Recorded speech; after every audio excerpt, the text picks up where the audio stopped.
Salut à tous, la team OL, Thomas M Show pour OL Fan TV. Très heureux de vous retrouver les gones pour une nouvelle vidéo consacrée au débrief du match d'hier contre le Paris Saint-Germain. Mais avant toute chose, j'aimerais vous annoncer officiellement mon premier direct avec vous, mon premier live. Je vous l'avais annoncé depuis longtemps. Je vous avais dit ouais, je vais faire un live, Eh bien, j'ai pris la date de demain, mardi 11 février à 21 h sur ma chaîne. Rendez-vous pour un live. Vous pourrez me poser toutes vos questions. On pourra débattre de l'Olympique Lyonnais. On pourra discuter de l'actu de l'Olympique Lyonnais.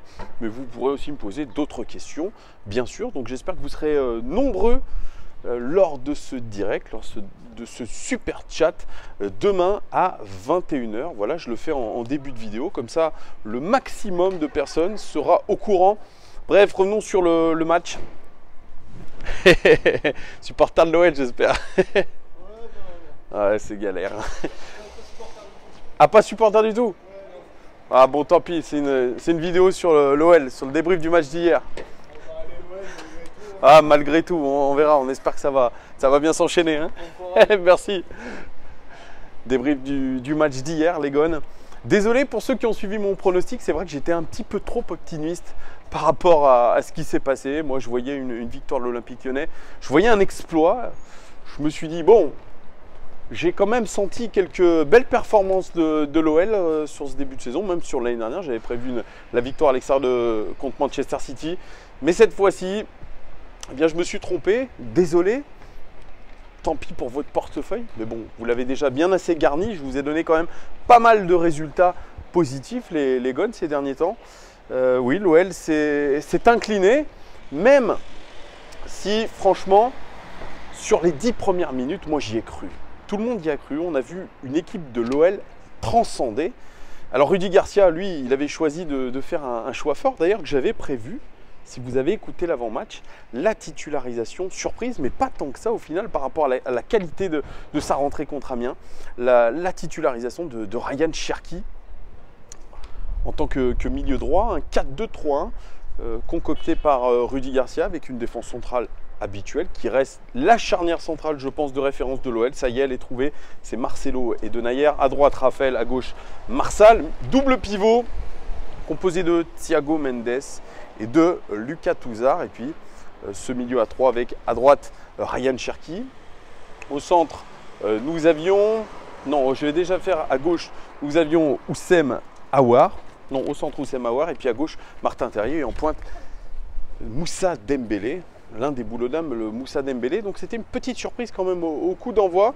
Mais voilà, c'était l'occasion pour Rudy Garcia de mettre Ryan Cherki dans le grand bain dans un match majeur du championnat, même si c'est vrai, ça a perdu en saveur puisque nous sommes loin en championnat, mais tout de même, voilà, ça reste quand même un gros morceau du championnat, un gros match du championnat contre le Paris Saint-Germain. Il y avait un double objectif pour l'Olympique Lyonnais, déjà se rassurer face à une grosse équipe, puisque je vous le rappelle, la Ligue des Champions arrive à grands pas, la Juventus arrive à grands pas, donc se rassurer à l'extérieur face à une équipe qui est en ce moment dans une période absolument énorme, puisque le Paris Saint-Germain, ils sont quasiment imbattables. Hein. En ce moment, c'est assez lourd. Même s'il n'y avait pas hier Neymar, c'est une équipe qui reste très lourde à gérer. Il y avait beaucoup d'absents, oui, côté Paris, c'est vrai, mais ça reste quand même une équipe extrêmement dure à gérer. Donc il y avait cette dimension-là de pourquoi pas essayer de se rassurer, faire l'exploit, et de deux, récupérer des points, parce que depuis ce début de mois de février, 2 matchs de championnat,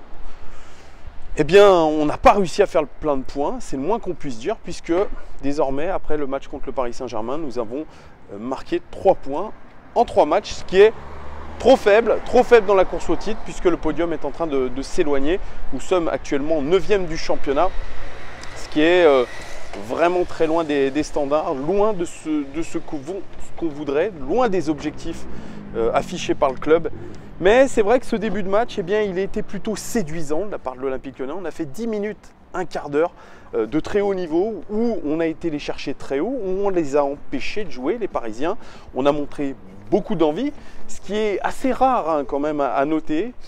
Ces entames de match de l'OL, il n'y en a que trop peu souvent. C'est vrai que l'OL, l'équipe de l'Olympique Lyonnais a besoin d'une débauche d'énergie formidable hein, pour tenir un gros pressing. On les a étouffés, c'est vrai, mais on n'a pas su profiter de ce bon premier quart d'heure. On n'a eu qu'une occasion finalement dans ce quart d'heure un petit peu pressant. On a eu l'occasion de Martin Terrier, ce bel enroulé du pied droit qui est passé pas loin de la cage de Keylor Navas. Et après, c'est vrai que nous sommes rentrés dans le rang après ce premier quart d'heure qui a été plutôt positif, c'est vrai. L'OL n'a pas su tenir ce pressing et de l'aveu de Rudy Garcia, ce n'était pas ce qui était prévu. Ce qui était prévu, c'est de faire un pressing intense les 10 premières minutes de jeu, c'est vrai, les étouffer, les presser haut. On a vu des latéraux aller chercher très très haut les joueurs parisiens. On a vu un Marcelo aussi très agressif, aussi aller très très haut. Empêcher par exemple le double pivot Verratti, Gay de jouer, de se retourner tout simplement. Mais selon Rudy Garcia, c'était contre-productif parce que derrière ça nous exposait à des gros contres et on la connaît cette équipe du Paris Saint-Germain, eh bien elle excelle en contre, notamment avec des flèches comme Kylian Mbappé et André Di Maria et effectivement c'est ce qui s'est passé, on a pris quand même quelques banderies notamment de Di Maria qui a été absolument phénoménal sur cette première mi-temps. C'est lui qui marque ce premier but parisien, qui met déjà cette sanction. Et puis, au fur et à mesure, l'Olympique Lyonnais a baissé de pied, a commencé à déjouer, a commencé à subir beaucoup trop. On a subi une possession de balle qui était vertigineuse. Et on est rentré un petit peu dans le rang. Ce qui est dommage, c'est vrai que ce pressing était intéressant.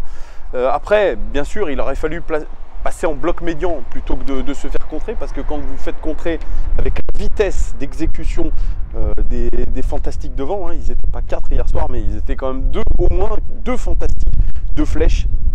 Il fallait pouvoir assumer derrière. C'est vrai, je suis un petit peu d'accord avec Rudy Garcia, mais voilà, après c'est lui le chef d'orchestre, c'est à lui aussi un petit peu de repositionner ses joueurs. Donc la faute, elle est un peu partagée entre les joueurs et lui. Voilà, après, c'est vrai que nos attaquants n'ont pas été non plus fantastiques sur cette première mi-temps. On a vu un Ryan Cherki trop peu décisif, trop cantonné sur son côté droit, c'est dommage. Alors que moi j'aurais aimé le voir un petit peu plus reculer sur le terrain, à la création, peut-être plus électron libre.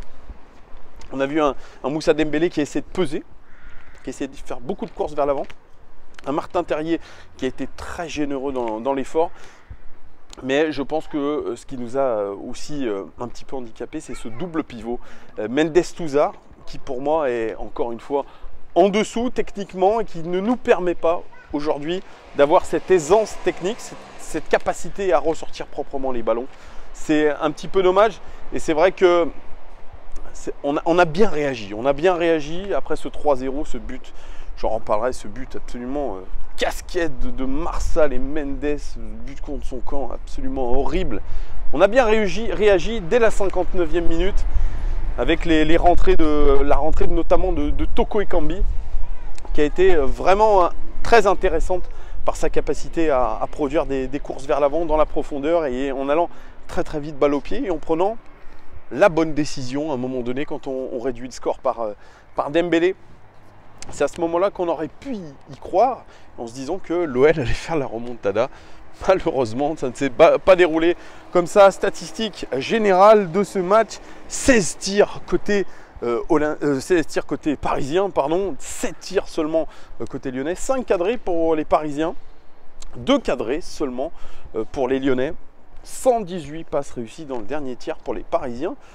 C'est un petit peu moins que d'habitude quand même. 31 passes réussies dans le dernier tiers pour les Lyonnais, c'est extrêmement faible. Vous l'aurez remarqué, 31 passes réussies dans le dernier tiers, c'est très très faible, ouais, vraiment.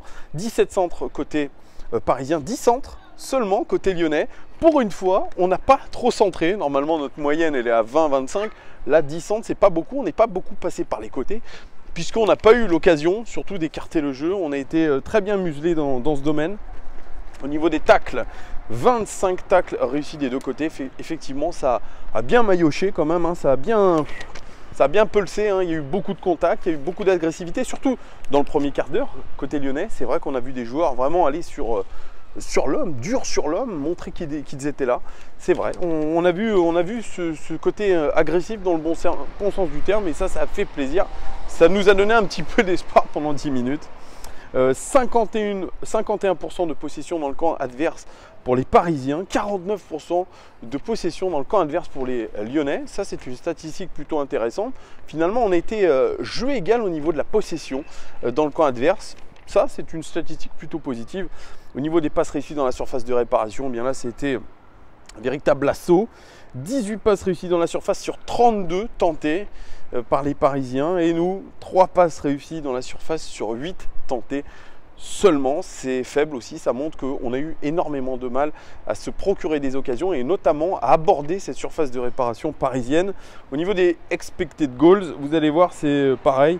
1,76 expected goals pour les Parisiens. Ils ont marqué 4 buts, ils sont clairement en surperformance et nous seulement 0,87. Donc nous aussi, nous sommes clairement en surperformance, ce qui a donné un match assez fou, c'est vrai, avec beaucoup d'occasions, mais avec deux équipes qui ont été clairement au-dessus de leur capacité. Voilà. Et au niveau de l'indice de pressing, c'est là aussi où c'est absolument lunaire. Au niveau, donc, c'est le PPDA, c'est les passes autorisées à l'adversaire avant une intervention défensive. 6 passes autorisées à l'OL avant une intervention défensive côté parisien. Et nous, 22 passes autorisées aux Parisiens avant une intervention défensive. Vous voyez, c'est absolument cataclysmique. Finalement, le pressing de l'OL, il aura tenu vraiment que 10 minutes.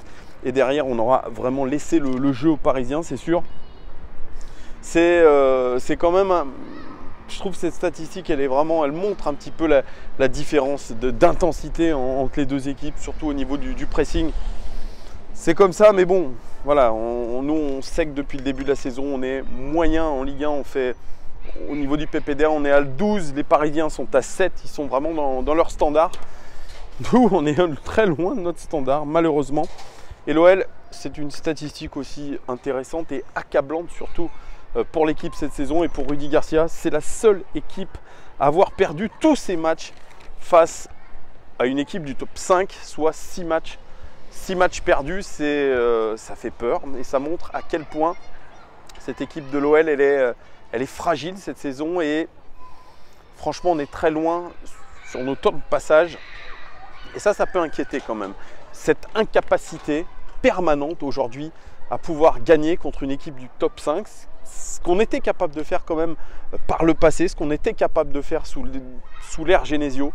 Cette fois-ci avec Rudy Garcia, on n'y arrive pas. C'est un entraîneur qui avait été recruté, je vous le rappelle, pour sa capacité à donner un petit peu plus de certitude sur du court terme, à essayer de faire réagir des joueurs sur du court terme, non pas sur du moyen terme et du long terme. Même si c'est vrai, nous sommes qualifiés encore dans toutes les compétitions, ça reste extrêmement fragile. Nous sommes très loin en championnat. Nous affronterons l'Olympique de Marseille en Coupe de France mercredi. La Champions League aussi arrive en fin de mois. Ce mois de février peut être un mois où l'Olympique lyonnais se retrouve carrément à poil. Donc c'est pour ça, aujourd'hui, de se dire qu'on est encore en lice dans toutes les compétitions, c'est plus ou moins faux. Oui, c'est vrai sur le papier, mais ça pourrait très vite se retourner contre nous. Et c'est vrai que cette statistique n'est absolument pas engageante, il faut le dire. Au niveau des statistiques individuelles, les gones et les notations, Anto Lopez, il fait un match correct. Mais on peut lui reprocher ce but de Di Maria, même si Marsal, effectivement, ne fait pas un bon marquage, ne va pas vraiment sur son adversaire direct qui est Di Maria, mais Anto Lopez ne bouge pas son angle. Et ça, c'est une petite faute quand même. Au niveau des relances au pied, bon, il y a eu du vent hier, on ne peut pas trop juger. Après, sur tous les buts qu'il prend, il ne peut rien. Mais sur ce premier but-là, je pense qu'il aurait pu mieux faire. C'est vrai, il est caché sûrement par Marsal. Mais voilà, une petite faute pour lui. Moi, je lui mets la note de 6 sur 10. Denayer, 5 dégagements, record du match. Et le joueur le plus central selon Between the Post. Là où je regarde un petit peu d'autres statistiques. Il fait un bon match, Denayer. C'est vrai que cette défense centrale, c'est la grosse satisfaction de l'Olympique lyonnais. C'est vrai. Depuis quelques temps, nous avons une charnière centrale qui est quand même dominante. Ça ne vient pas de là, les erreurs. Un Denayer toujours vigilant sur ce qu'il fait, très complémentaire avec Marcelo. Ça reste vraiment un joueur qui est régulier. Je le répète très régulièrement, il est régulier.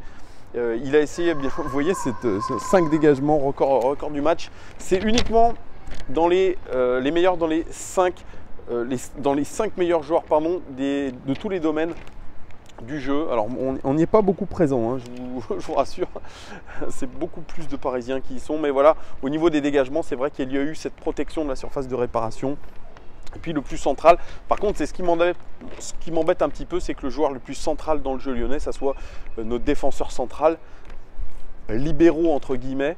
Si vous regardez le Paris Saint-Germain, le joueur le plus central, c'est Verratti. Si vous regardez hier le Bayern Munich, le match entre le Bayern Munich et Leipzig, le joueur le plus central pour le Bayern Munich, c'était David Alaba, qui est certes un latéral droit, mais beaucoup plus dans ce côté créatif. C'est vrai que David Alaba, dans ce jeu du Bayern Munich, il est à la création. C'est un latéral qui est à la base de la création, un petit peu comme les équipes de Guardiola. Vous voyez, moi ça me gêne un petit peu que ce soit notre défenseur central et ça montre très clairement qu'il y a un problème dans notre jeu, qu'il n'y a pas de joueur offensif du milieu de terrain qui est capable de prendre le lead, si je peux dire, avec un terme anglais, pour créer du jeu. C'est un peu dommage. Denayer, je lui mets la note chauvine de 7 sur 10. Marcelo, pareil, 3 tacles réussis, 5 dégagements, record du match, autant que Denayer. Voilà, il a été dominateur.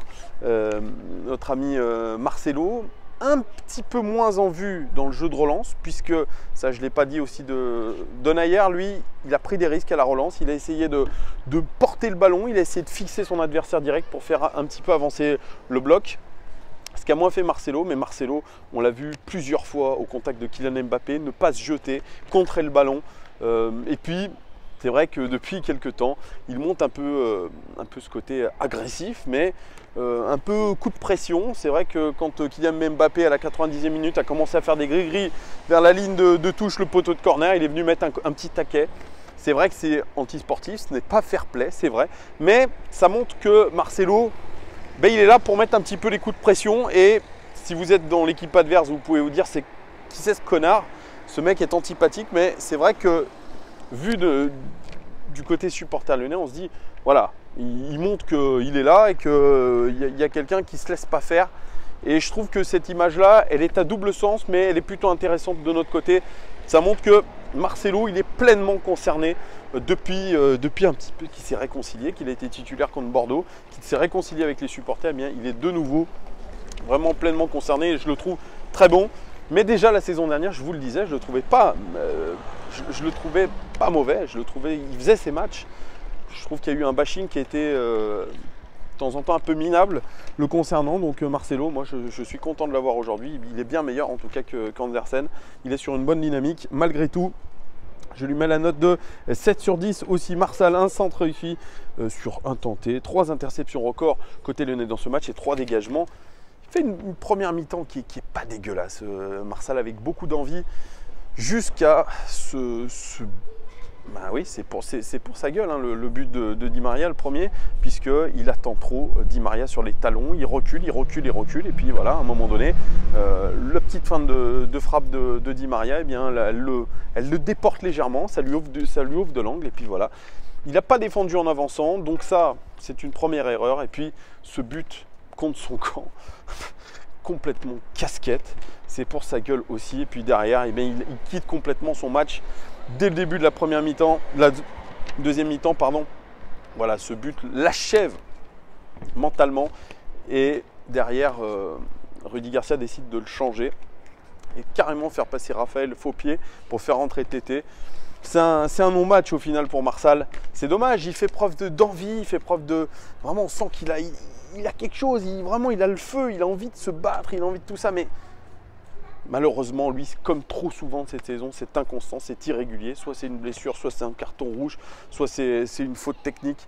C'est dommage, mais ça montre que clairement, on avait besoin d'un recrutement d'un latéral gauche, absolument, parce qu'on n'est pas fiable de ce côté-là. Que ce soit Marsal, que ce soit peut-être aussi le retour de Koné qui va revenir après de longs mois d'absence quand même. Pour moi, c'est pas satisfaisant. On ne peut pas faire jouer un joueur faux pied comme Raphaël. Bref, il y a un vrai problème de ce côté-là. Je lui mets la note de 4 sur 10 à Marsal. Raphaël, 7 ballons récupérés, record côté lyonnais dans ce match. 2 tacles réussis. 3 fautes subies, record côté lyonnais dans ce match. Un petit peu le même constat qu'avec Marsal, même si lui a commis un petit peu moins d'erreurs quand même. Raphaël, il a de l'envie, il a beaucoup d'envie, c'est vrai. Il a envie d'aller vers l'avant, il a envie d'apporter ce qu'il sait faire. Mais pareil, c'est, je crois, limité techniquement. Et j'avais la réflexion de mes compères d'hier soir. J'étais en train de regarder le match chez la Team Pirate. D'ailleurs, une petite dédicace à la Team Pirate et à Merluche69, hein, ça va lui faire plaisir. C'est vrai qu'un joueur comme Raphaël, on a du mal à se dire que ce joueur a été à Manchester United, tant cette errance technique est flagrante. Voilà, j'appelle ça de l'errance technique. Il y a de l'envie, il y a de la volonté, il y a l'envie de mettre de l'énergie, de protéger son ballon bien comme il faut, mais... Merci les gars. Il y a toujours des supporters dans tous les coins. C'est vrai que je me balade du côté de la Pardieu, les Gones. C'est vrai, c'est une errance technique et tactique aussi de temps en temps pour Raphaël. C'est bien dommage. Faire preuve d'envie, c'est bien. Après, défensivement, il a été assez correct, hein, comme vous voyez. 7 ballons récupérés, 2 tacles réussis. Mais voilà, dans un match de tel niveau, on peut attendre d'un latéral qu'il soit beaucoup plus performant. Je lui mets la note de 5 sur 10. Lucas Touzard, 4 fautes. C'est le record côté lyonnais dans ce match. Un Lucas Touzard qui sera passé très clairement à côté de son match. Voilà. Alors bien sûr, les 10 premières minutes de jeu, c'est vrai qu'il y va, il va au contact, etc. Mais dans la distribution du jeu, dans cette relance, même dans son placement, ça reste faible. Je suis d'accord, je le défends quand c'est défendable, mais alors sur ce match-là, clairement il y avait un niveau d'écart entre lui et les joueurs du Paris Saint-Germain, tout simplement.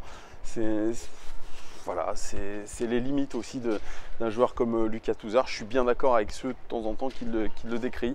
Sur ce match-là, il n'est pas bon, il ne fait pas les bons choix.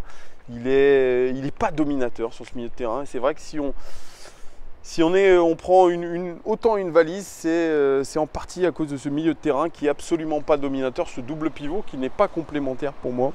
Lucas Touzard, c'est la note de 4 sur 10 aussi. Thiago Mendes, le décrié Thiago Mendes, auteur d'une rentrée catastrophique contre Amiens, titulaire aussi, titularisé, je ne sais pas ce qu'il en est. 7 ballons récupérés quand même pour lui, record côté lyonnais dans ce match, autant que Raphaël. 5 tacles réussis, record du match tout simplement. C'est vrai que quand vous gagnez autant de tacles, c'est que on peut se dire que vous avez un problème de positionnement, vous êtes mal placé par rapport à votre adversaire. Ça peut être ça aussi. Mais un Thiago Mendes, pareil, passé à côté de son match, très peu influent dans le jeu lyonnais, très peu influent dans la relance. Voilà, il fait pas un match catastrophique, mais il fait pas un match rayonnant non plus. Il est beaucoup trop neutre par rapport à la qualité qu'il devrait avoir, qu'il devrait montrer. Il devrait déjà être beaucoup plus technique que Lucas Touzard, mais moi hier, je n'ai rien vu d'extraordinaire de la part de Thiago Mendes. Une nouvelle fois, beaucoup trop lent dans les transmissions de balles. Je sais pas, il a vraiment la tête dans les chaussettes en ce moment. Si Andersen n'est pas titularisé, Thiago Mendes ne devrait pas non plus être titularisé. Ça devrait être une logique, vu la qualité de ses performances actuelles. Voilà, moi je pense qu'il n'est pas en confiance et ça se voit. Et dans ce match-là, le double pivot, vraiment je le répète, il est passé complètement à travers de ce match, c'est bien dommage et c'est peut-être ce qui a causé notre perte, ce manque de domination au milieu de terrain, puisque c'est vrai, pendant 10-15 minutes on a un bloc hyper compact, etc. Et puis au fil des minutes on a eu vraiment une équipe coupée en deux, les attaquants et ensuite le reste, ce qui a laissé vraiment des boulevards au milieu de terrain aux Parisiens pour placer leurs actions. Voilà, bref, pas un bon match de Thiago Mendes. 4 Cherki, 3 dribbles réussis sur 4, une passe décisive pour lui. Et quelle passe décisive en une touche de balle, ce qu'il est capable de faire puisqu'il sent le jeu. Mais c'est un joueur que je ne comprends pas. Déjà, il a 16 ans, c'est quelque chose émotionnellement quand même d'être titulaire sur un match comme ça. On se met la pression, mais le mettre sur le côté droit comme ça et lui demander surtout du gros travail et de gros efforts défensifs sur son côté, pour un gamin de 16 ans, c'est peut-être un peu trop. Moi, j'aurais voulu, comme je vous ai dit en introduction, voir un Ryan Cherki beaucoup plus libre, un petit peu plus électron libre, comme quand il était rentré contre Marseille en championnat. J'avais bien aimé ce côté un petit peu Ryan Cherki qui, voilà, qui est un petit peu au milieu de terrain, qui va chercher les ballons au milieu et qui va essayer de distribuer. Là, c'était un peu contre-productif. C'est vrai qu'il n'a pas fait beaucoup non plus de 1 contre 1. Peut-être qu'il aurait dû peut-être un peu plus dribbler, essayer de créer des différences sur sa qualité qui est le dribble. Bon, après, juste avant qu'il sorte, il fait une belle passe décisive, vraiment, dans le tempo, avec un beau jeu en triangle, avec Moussa Dembélé et je crois Martin Terrier ou Oussem Aouar, si je ne m'amuse. Donc voilà, Ryan Cherki, c'est encourageant, mais il faut qu'il joue à son poste préférentiel. Et pour moi, ce n'est pas sur un côté. Ryan Cherki, je le note, 6 sur 10. Oussem Aouar, 2 passes clés, record côté lyonnais dans ce match, 3 dribbles réussis sur 5. Record côté lyonnais dans ce match. C'est celui qui a fait aussi le plus de passes progressives. C'est pas mal, donc le plus de passes progressives, c'est le plus de passes dans des zones dangereuses. Il fait un match correct, Oussem Aouar, mais c'est pareil. Moi, je suis un petit peu, je vais arrêter de dire je suis un petit peu déçu de cette inconstance d'Oussem Aouar. Je trouve aussi que le maître, il était beaucoup sur un côté, Oussem Aouar. Il est beaucoup trop attiré sur ce côté gauche. Moi, je l'aimerais beaucoup plus axial. C'est là où il est le meilleur. C'est entre les lignes qu'il est le meilleur. C'est parce qu'il a cette capacité à jouer entre les lignes, à donner la passe au bon moment. Alors, dans la nouvelle série de Canal+, dans la tête d'Oussem, il dit « Ah, ce qui me fait plaisir, c'est le redoublement de passes. » Ouais, mais je vois pas ça chez Oussem Aouar depuis un moment. Hein. Les redoublements de passes comme ça avec le coéquipier, je vois beaucoup de portée de balle dans les zones dangereuses. Je le vois beaucoup porter le ballon, un petit peu moins hier peut-être, mais il l'a fait beaucoup contre Amiens. Comme s'il avait l'impression qu'il pouvait faire la décision à lui tout seul. Voilà, sur ce match-là, il fait 2 passes clés, mais il doit beaucoup plus peser dans les débats, il doit être beaucoup plus créatif. Moi, je ne l'ai pas senti au top niveau. Et dans ce genre de match, nous avons besoin de leaders offensifs, nous avons besoin de leaders créatifs. Et je pense que, encore une fois, il n'a pas été vraiment au rendez-vous, Oussem Aouar. Mais est-ce que c'est dû seulement à lui? Je ne crois pas. C'est vrai que c'est dû à une certaine animation. C'est dû aussi à un double pivot que je vous ai dit qui n'a pas été assez dominateur. Bref, Oussem Aouar, je lui mets la note de 5 sur 10. Martin Terrier, une passe clé, un centre réussi sur 3, record côté lyonnais dans ce match. Un but, 3 dégagements. Et c'est celui qui a porté le plus la balle dans des zones dangereuses, Martin Terrier. Après cette petite mésaventure qu'il a eue contre Toulouse, eh bien, moi je l'ai senti très bien hier. C'était peut-être un des attaquants qui était un des joueurs et un des attaquants qui était le plus remuant, celui qui avait le plus de gaz sur le terrain. Il a eu beaucoup de volume de jeu et c'est vrai qu'il a un QI football un peu plus intéressant qu'un certain Traoré ou qu'un certain Maxwell Cornet. C'est quelqu'un de très intelligent, c'est quelqu'un qui sait se placer, c'est quelqu'un qui est surtout, je vais vous dire, très intéressant dans l'axe. C'est là où il a marqué ce but. Bon, il a été bien facilité par l'erreur de Keylor Navas, mais c'est un joueur d'axe, c'est un joueur qui est appelé le chirurgien la saison dernière, je le rappelle, hein, c'était son surnom. C'est un joueur qui sent le but et qui doit être beaucoup plus dans l'axe. Le fait qu'il porte le ballon dans des zones dangereuses, c'est qu'il a du gaz, qu'il a beaucoup de volume de jeu. Mais voilà. Et Ryan Cherki, cette passe, elle est faite dans la zone 14. La zone 14, vous le savez, c'est cette zone avant le point de pénalty. Si vous faites une passe verticale, ce qui a été faite par Ryan Cherki, dans cette zone-là, à l'attaquant, il y a 4 fois plus de chances de marquer. Comme quoi, nous avons marqué les Gones. Donc, Martin Terrier, c'est très positif ce match-là.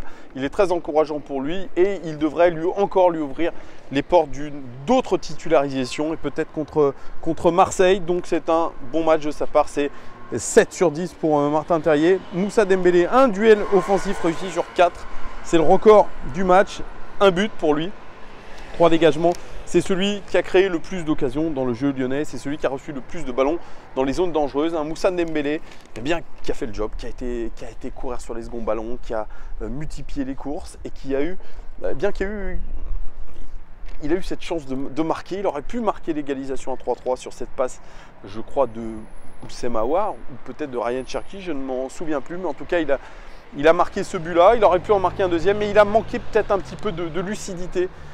Quand il a eu le ballon sur le côté gauche et qu'il y avait Ryan Cherki à décaler sur le côté droit. Il ne l'a pas vu, c'est un petit peu dommage. Mais un bon match de sa part. Il a vraiment pesé sur cette défense parisienne.